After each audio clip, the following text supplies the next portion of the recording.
Learn smart, shine bright, Anil Tech Guru.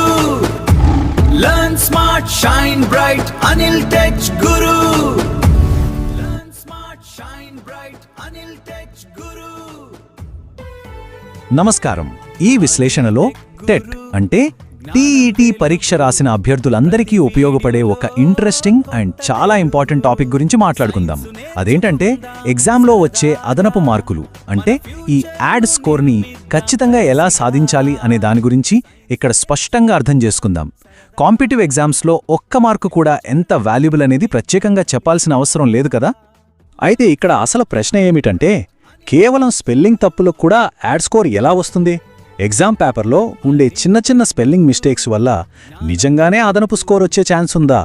ఖచ్చితంగా ఉంది. అసలు ఆ ప్రాసెస్ ఏంటి, ఆ టెక్నికల్ డీటెయిల్స్ ఏంటో ఇప్పుడు మనం క్లియర్గా చూద్దాం. టెట్ అబ్జెక్షన్స్ ఎందుకు ముఖ్యం? సరే, అసలు ఈ అబ్జెక్షన్ సిస్టమ్ని యూజ్ చేసుకోవడం ఎందుకు అంత ఇంపార్టెంట్ అనే దాని గురించి ఇప్పుడు మనం డీటెయిల్గా తెలుసుకుందాం. వెబ్సైట్ నావిగేషన్ విధానం.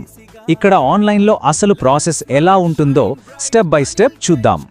ముందుగా టెట్ అఫీషియల్ వెబ్సైట్ ఓపెన్ చేసి డీటెయిల్స్తో లాగిన్ అవ్వాలి. అలా లాగిన్ అయిన వెంటనే స్క్రీన్కి లెఫ్ట్ సైడ్న సర్వీసెస్ అనే ఒక ఆప్షన్ కనిపిస్తుంది. దానిపైన క్లిక్ చేయాలి. అక్కడ రీసెంట్గా డౌన్లోడ్ చేసుకున్న రెస్పాన్స్ షీట్ లింక్ ఉంటుంది కదా, ఆ లింక్కి ఎగ్జాక్ట్గా పైన అబ్జెక్షన్ ఎంట్రీ అనే ఒక చాలా ఇంపార్టెంట్ ఆప్షన్ ఉంటుంది. దాన్ని జాగ్రత్తగా గమనించాలి. ఇక్కడే అసలు ప్రాసెస్ అంతా మొదలవుతుంది. అబ్జెక్షన్ నమోదు చేసే దశలు. సరే, అబ్జెక్షన్ ఎంట్రీ విండో ఓపెన్ చేసిన తర్వాత నెక్స్ట్ ఏం చేయాలి? ఆ ఫారం ఎలా ఫిల్ చేయాలో చూద్దాం.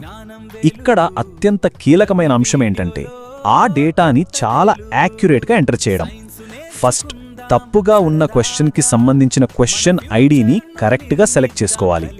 ఆ తర్వాత ఆ మిస్టేక్ ఏ టైప్కి చెందింది అంటే టైప్ ఆఫ్ మిస్టేక్ని ఎంచుకోవాలి. లాస్ట్లో ఒక డిస్క్రిప్షన్ బాక్స్ ఉంటుంది. అక్కడ ఆ మిస్టేక్ గురించి చాలా క్లియర్గా వివరించాలి. చిన్న పొరపాటు జరిగినా మొత్తం రిజెక్ట్ అయ్యే ఛాన్స్ ఉంది. సో అన్నీ 1-2 సార్లు చెక్ చేసుకున్నాకే సబ్మిట్ బటన్ నొక్కాలి. ఎక్కువ అబ్జెక్షన్స్ ఎక్కువ లాభం. ఇక్కడ సిస్టమ్ అనేది ఎంతమంది రెస్పాండ్ అవుతున్నారు అనే దానిపైనే ఆధారపడి ఉంటుంది. దాని గురించి మాట్లాడుకుందాం. చాలా మంది ఏమనుకుంటారంటే, మనకెందుకులే, ఎవరో ఒకరు అబ్జెక్షన్ పెడతారు కదా అని వదిలేస్తుంటారు. కానీ అస్సలు అలా చేయకూడదు.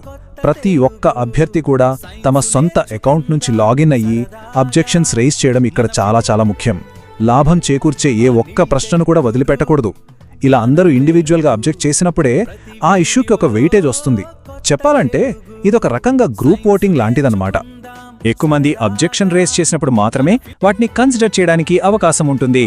అవును, స్పెల్లింగ్ మిస్టేక్స్కి యాడ్ స్కోర్ కావాలంటే ఎంత ఎక్కువ మంది సేమ్ మిస్టేక్ని పాయింట్అవుట్ చేస్తూ అబ్జెక్షన్స్ పెడితే బోర్డు వారు దాన్ని అంత సీరియస్గా తీసుకుంటారు. అభ్యర్థులందరూ ఇలా సమిష్టిగా ముందుకు వెళ్తేనే ఖచ్చితంగా న్యాయం జరుగుతుంది. ఈ చిన్న టెక్నికల్ ఆప్షన్ని వాడుకుని ఒక్కో మార్కును యాడ్ చేసుకుంటూ వెళ్తే రిజల్ట్ ఎలా మారుతుందో ఆలోచించండి. మరి ఈ అవకాశాన్ని ఎంతమంది స్మార్ట్గా ఉపయోగించుకుని సక్సెస్ సాధిస్తారో కదా ఆలోచించాల్సిన విషయమే. తప్పకుండా అనిల్ టెక్ గురు ఛానల్ను సబ్స్క్రైబ్ చేసుకోండి.